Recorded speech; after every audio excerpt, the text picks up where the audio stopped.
کہ نبی اکرم صلی اللہ علیہ وسلم کو معراج کیوں کرایا گیا، اس کی غرض و غایت کیا تھی۔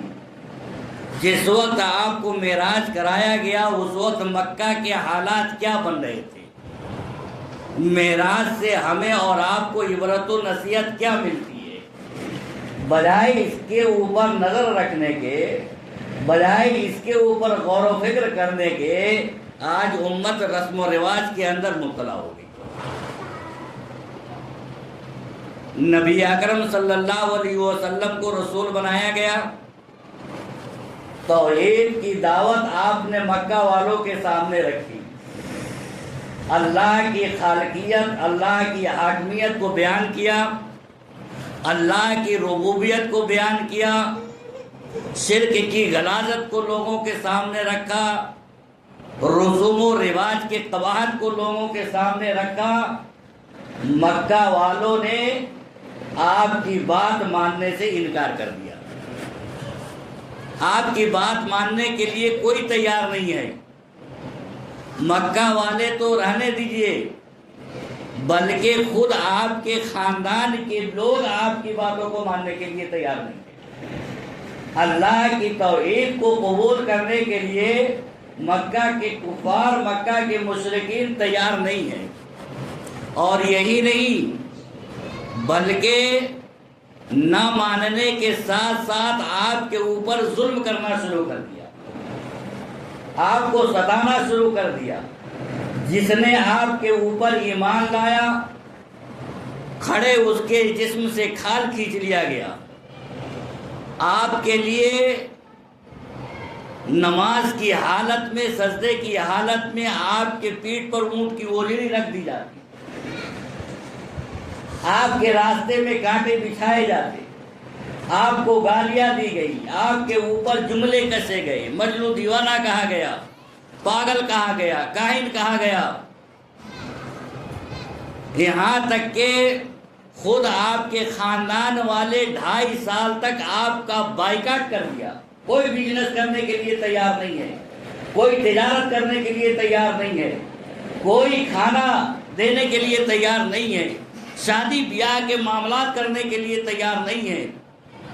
اس طریقے سے آپ کا بائیکاٹ کر دیا گیا کہ ایسا لگ رہا ہو کہ مکہ کے اندر کوئی دہشت گرد یا کوئی بہت بڑا آتنکواد گھس آیا ہے۔ ادھر تو یہ معاملہ ہو رہا تھا، آپ کی بیٹیوں کا طلاق ہو گیا، دوسرے ادھر آپ کی سب سے بڑی غمگسار بیوی حضرت خدیجہ رضی اللہ تعالی عنہا کا انتقال ہو گیا۔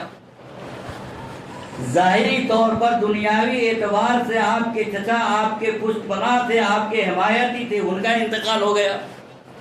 ان کے ہوتے ہوئے مکہ والوں کی ہمت نہیں تھی کہ نبی اکرم صلی اللہ علیہ وسلم کو اتنا زیادہ تکلیف دے سکے یا آپ کے اوپر ظلم کر سکے۔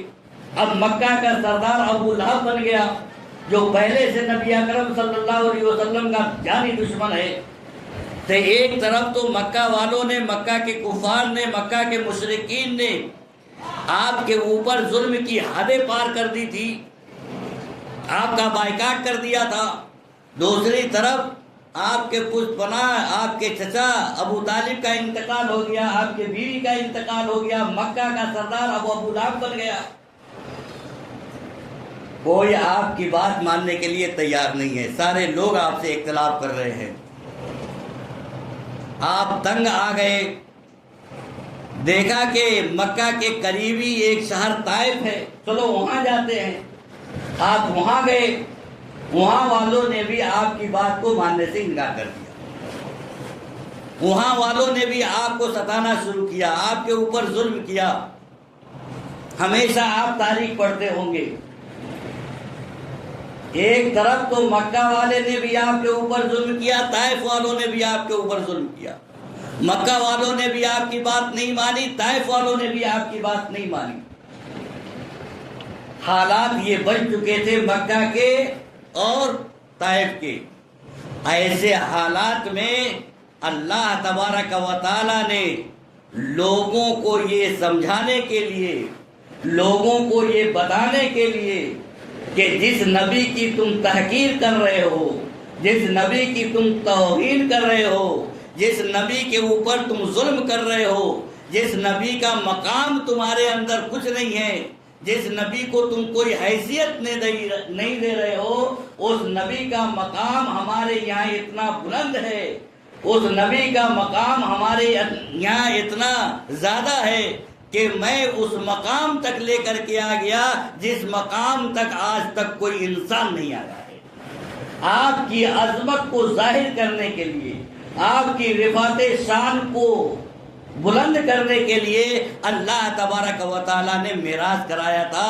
معراج کی یہ غرض و غایت تھی تاکہ اے نبی آپ کے دل کے اندر دھارس پیدا ہو جائے کہ یہ مکہ کے مشرکین آپ کی توہین کر رہے ہیں تو کرے، مکہ کے کفار، طائف کے مشرکین آپ کی حیثیت کو بھلا رہے ہیں، آپ کی توہین کر رہے ہیں، لیکن آپ کا مقام ہمارے یہاں اتنا ہے کہ آئیے ملائے اعلیٰ کے تمام فرشتے آپ کو خوش آمدید کہنے کے لیے تیار ہے۔ آپ کی عظمت اتنی زیادہ ہے کہ اس مقام تک میں آپ کو اٹھاؤں گا، پہنچاؤں گا جس مقام تک کسی اور نبی کو، کسی انسان کو نہیں پہنچایا گیا ہے۔ تو آپ کی رفعت، آپ کی شان، آپ کی عظمت کو بڑھانے کے لیے اور نبی اکرم صلی اللہ علیہ وسلم کے دل کو تسلی دینے کے لیے اور آپ کے دل کو ڈھارس بڑھانے کے لیے اللہ تبارک و تعالیٰ نے اپنے حبیب جناب محمد رسول اللہ صلی اللہ علیہ وسلم کو معراج کرایا، اور جس وقت معراج ہوئی مکہ اور طائف کی یہ حالت تھی۔